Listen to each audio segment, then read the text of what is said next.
আমার কাছে এখনো মনে হয় কি জানেন, পৃথিবীতে সবচেয়ে জটিল কোন জিনিস? মানুষের মন। এর চেয়ে মনে হয় জটিল কোন জিনিস পৃথিবীতে আর নাই। সকালে মন একটা বলে, দুপুরে ভিন্নটা বলে, বিকালে ভিন্নটা বলে, রাতে আবার ভিন্ন কথা বলে। এই আমি আজকে মনে হয় এটা ঠিক, 2 দিন পরে মনে হয় অপোজিটেরটা ঠিক, 7 দিন পরে মনে হয় দুইটাই বেঠিক ছিল, 10 দিন পরে মনে হয় আরে এখন মনে হয় ঠিক চিন্তা করতেছে। বিশ্বাস হয় না আমার কথা? হয়। ছোটবেলায় যখন দুষ্টামি করছি, বাপ মা না করছে, তখন মনে হয়েছে দুষ্টামি করাটাই ঠিক। কি সত্য না মিথ্যা বলেন? হ্যাঁ, এখন আমার বাচ্চা যখন একই দুষ্টামি করে, আমি বলি তুই বেঠিক, আমি যা বলতেছি এটা ঠিক। কি সত্য না মিথ্যা বলেন? মন যে এমন একটা জটিল জায়গা, ওরে বাবা রে বাবা, এর মনের পৈশাচিকতায় একটি মানুষ খুনিতে পরিণত হইতে পারে নাকি? আবার এই মনেরই আবেগ, মহাব্বত, ইশকে, প্রেমে একজন মানুষ আল্লাহওয়ালাতে পরিণত হইতে পারে।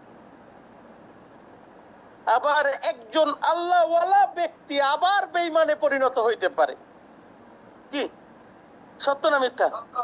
আবার একজন বেঈমান ব্যক্তি শেষ মুহূর্তে গিয়ে আবার এই মনের তাড়নায় আল্লাহওয়ালায় পরিণত হয়।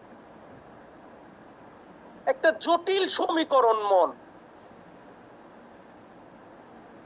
একবার মনে হয় এই দল ঠিক, আর একবার মনে হয় ওই দল ঠিক নাকি? যখন রায় নিজের কাছে পড়ে, মানে নিজের পক্ষে পড়ে, তখন সে ভালো মানুষ। জজ সাহেব আজকে উচিত বিচার করছে নাকি? কোর্টে গেলে জজ সাহেব উচিত বিচার করছে, কারণ রায় আমার পক্ষে আসছে। এই যে আমাদের নুরুল ইসলাম ভাই আছে, পিয়ার মোহাম্মদ ভাই আছেন, খলিফা ভাই আজকে আসছে কিনা জানি না, আসে নাই মনে হয়। ওনারাও তো কোর্ট করছেন, দুই পক্ষ দাঁড়ায় আছে, আমাদের লয়াররা আছেন নাকি? রায় তো আইদার লেফট নয়তো রাইট যাবে নাকি? রায়টা কি হয়? লেফট নয়তো রাইট। লেফটে গেলে যিনি লেফটের পক্ষে আছেন উনি বলেন আমরা ন্যায় বিচার পাইছি। কি সত্য না মিথ্যা? আর রাইট বলেন আমরা উচিত বিচার পাই নাই। আবার রায় যদি রাইটের পক্ষে যায়, লেফট বলে কি জানেন? আমরা উচিত বিচার পাই নাই, আর লেফট বলে পাইছি। এই যাহা আপনার পছন্দনীয় তাহা যদি আপনি শুনেন, আপনার কাছে মনে হয় এটাই সঠিক। আর যাহা আপনার অপছন্দনীয় তাহা যখন আপনি শোনেন অথবা কষ্টসাধ্য, তখন আপনার কাছে কি মনে হয়? এইটা বেঠিক।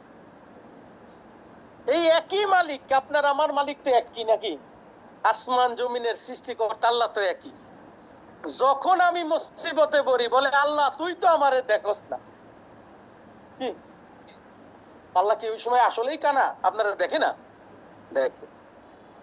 মুসিবত যখন পার হইয়া যায়, বলে আল্লাহ তুই আমার বিপদ থেকে রক্ষা করছিস নাকি? একই চোখে মালিককে দুইবার জাজমেন্টে ফেলাইছি, একবার বলছি দেখি না, আর একবার বলতেছি তুমি রক্ষা করতেছ। মানব জীবনটা পৃথিবীতে সবচেয়ে ক্রিটিক্যাল। কোন প্রাণী, কোন পশু এতটা ক্রিটিক্যালিটি তাদের মধ্যে নাই যা মানুষের মধ্যে। আমরা বাংলা ভাষায় একটি কথা বলি, নিঃস্বার্থ ভালোবাসা নাকি? আসলে কি আমরা আমাদের মালিককে নিঃস্বার্থ ভালোবাসতে পারি? পারি? পারি। এটা কি মনে করছেন শুধু আমি বলতেছি? আমার মালিক জানেন এই বিষয়? জান। যেই কারণে ওলি আল্লাহর কাছে মানুষকে আসতে হয়। ট্রেনের ট্র্যাকে যদি থাকেন, মানে লাইনের মধ্যে যদি থাকেন, স্লো যান আস্তে যান, একটা গন্তব্য কোনো না কোনো সময় রিচ করার সম্ভাবনা আছে, কি বলে? কিন্তু লাইনের থেকে যদি ধান খেতে গিয়ে নামেন, এখন গন্তব্য সেটা পুকুর হবে নাকি মাঠ হবে, না গাছ হবে, নাকি ওয়ালের মধ্যে গিয়ে গুতা লাগাবেন জানা যায় না। মুরিদকে এই জন্য ওলি আল্লাহর কাছে আসতে হয়। ওলি আল্লাহ মুরিদকে একটা ট্র্যাকে উঠান, যে ট্র্যাকটা আমরা সাধনার ভাষায় বলি মনজিলে মকসুদ, সরল পথ। উঠাই দিয়ে বলেন তুমি আস্তে আস্তে আস্তে আস্তে চলো। চলে মুরিদ কিভাবে? বলে দূর দেয় না, হাঁটে না।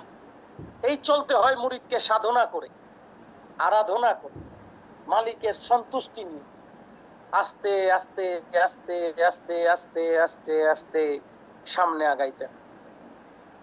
যদি সামনে আগাইলে আমার মন তো সঠিক না, যখন বড় ঢেউ আসে জোরে দৌড় দেই, অ্যাটলিস্ট ট্র্যাকে থাকলে তো পড়লেও ট্র্যাকেই পড়বো নাকি, উঠে আবার যাইতে পারবো। আবার যখন একটু খটকা লাগা শুরু করে মনের মধ্যে, মন কষাকষি শুরু হয়, আবার একটু আস্তে আস্তে হাঁটি। আবার যদি বেশি খটকা লাগে, বেশি গুতাগুতি শুরু হয়, কিছুক্ষণ থাইমা জিরাই, জিরাই না এরকম তরিকাতে, হ্যাঁ কিছুদিন দরবারে যাবো না, আসি কম একটু, নাকি একটু প্রেম কমে গেছে, এরকম হয়? হয় না? হয় না? এই জন্যে শিক্ষকের দরকার হয়। যখন প্রেম কমে যায়, শিক্ষক আবার টেনে ধরে, তুই কই যাস, দাঁড়া বেটা আমি তো আছি, পিছন থেকে ঠেলা শুরু করে। ইচ্ছা না থাকলেও শিক্ষক পিছন থেকে ঠেলতে থাকে। মানব জীবনের সবচেয়ে কঠিন, পৃথিবীতে সবচেয়ে জটিল জিনিস মানুষের মন। এইটাকে কন্ট্রোল করতে পারা, এইটাকে সান্ত্বনা দেওয়া, এইটাকে মনে রাখবেন, মনের রোগ বড় রোগ। মারা যাব, একটা রোগী, আমাদের ডাক্তার আছে, দুইজন ডাক্তার আজকে বসা, একটা রোগীকে আপনি বলেন আগামী 1 মাসের মধ্যে আপনি মারা যাবেন, ওই রোগী দেখবেন ওই কথা চিন্তা করে প্রতিদিন একবার মারা যাইতেছে, জাস্ট আমার মৃত্যু। প্রতিদিন সে ভয়ে ঠক ঠক ঠক ঠক করে কাঁপ, এই বুঝি আমারে মালাকুল মউত ডাক দিল। তাহলে তাকে আজরাইল জান কবজ করার আগে মনের আজরাইল প্রতিদিন একবার করে তার জান কবজ করে। মনের জটিলতা মানব জীবনে অনেক কঠিন। এই মনের কারণে মন তাল না দিলে মানুষ পাগল হয়ে যায়, পাগলা গারদ, সেখানে বছরের পর বছর বসে আছে, এই জায়গা কন্ট্রোলে নাই। এই মনে যার রাগ বেশি, মানুষের সাথে জুলুম অন্যায় অত্যাচারে লিপ্ত হয়ে যায়, নাকি? মনে যার কামরিপু, কামনা বাসনা বেশি, যিনি কামরিপুতে আক্রান্ত, সে নারী দেখলেই তার লালসা সৃষ্টি হয়, অথবা নারীর পুরুষ দেখলেই লালসা সৃষ্টি হয়। কি বলেন, সত্য না মিথ্যা? সব রোগ এই জায়গায়, এই জটিলতা থেকে আমরা বের হতে পারছি। দুনিয়ার কোন ডাক্তার, দুনিয়ার কোন ইঞ্জিনিয়ার, দুনিয়ার কোন শিক্ষক এই মনের চিকিৎসা করতে পারে না, একমাত্র ওলি আল্লাহ ছাড়া। যিনি আল্লাহকে পেয়েছেন এমন মহামানবের কাছে গেলে তার শাহাদাত আঙ্গুলির স্পর্শে আপনার মনের ভিতরে যদি আল্লাহ নামের জিকিরকে তিনি পয়দা করে দিতে পারেন, মনের ভিতরে যখন আল্লাহ আল্লাহ আল্লাহ আল্লাহ করে, শয়তান থাকতে পারে না, শয়তান পালাইতে হয়। শিক্ষক যেমন ক্লাসে ঢুকলে ছাত্র আর শয়তানি করতে পারে না, পারে? হ্যাঁ, সোজা। এই শিক্ষক 5 মিনিট ক্লাস ব্রেকে বাইরে গেলে দেখবেন ক্লাসের মধ্যে হাউকাউ চিল্লা চিল্লি মাউ মাউ চলতেছে, নাকি? আবার স্যার ক্লাসে ঢুকার সাথে সাথে সবাই চুপ, পিন পতন নীরবতা। ঠিক তেমনি ভাবে নিজের মনের ভিতরে যদি আপন মুর্শিদকে পাওয়া যায়, নিজের মনের ভিতরে যদি রাসূলকে পাওয়া যায়, নিজের মনের ভিতরে যদি রাব্বুল আলামিনকে খুঁজে বের করা যায়, দেখবেন শয়তানি বন্ধ, মন শুধু মালিককে খুঁজে পেতে চায়। এই জটিল মনের চিকিৎসা, এই মনোরোগের চিকিৎসা, মনোরোগকে সঠিক পথে আনার জন্য ওলি আল্লাহগণ মানুষকে আমলের কথা বলেন, সাধনার কথা বলেন, চরিত্রবান হওয়ার কথা বলেন। আপনাদের কাছে আমার অনুরোধ, যারা মোহাম্মদ ইসলাম করেন, দয়া করে নিজের মনকে সংযমী করুন। এই মোহাম্মদ ইসলাম যদি আপনাকে আল্লাহ রাসূলকে পাওয়াইতে না পারে, এর কোনো মূল্য নাই। আমার এই পরিশ্রম বৃথা। কালকে রাতে 2:30টায় বাসায় গেছি কাজ শেষ করে, ঠিক সকালে আবার উঠতে হয়েছে। এত কষ্ট হচ্ছে কেন?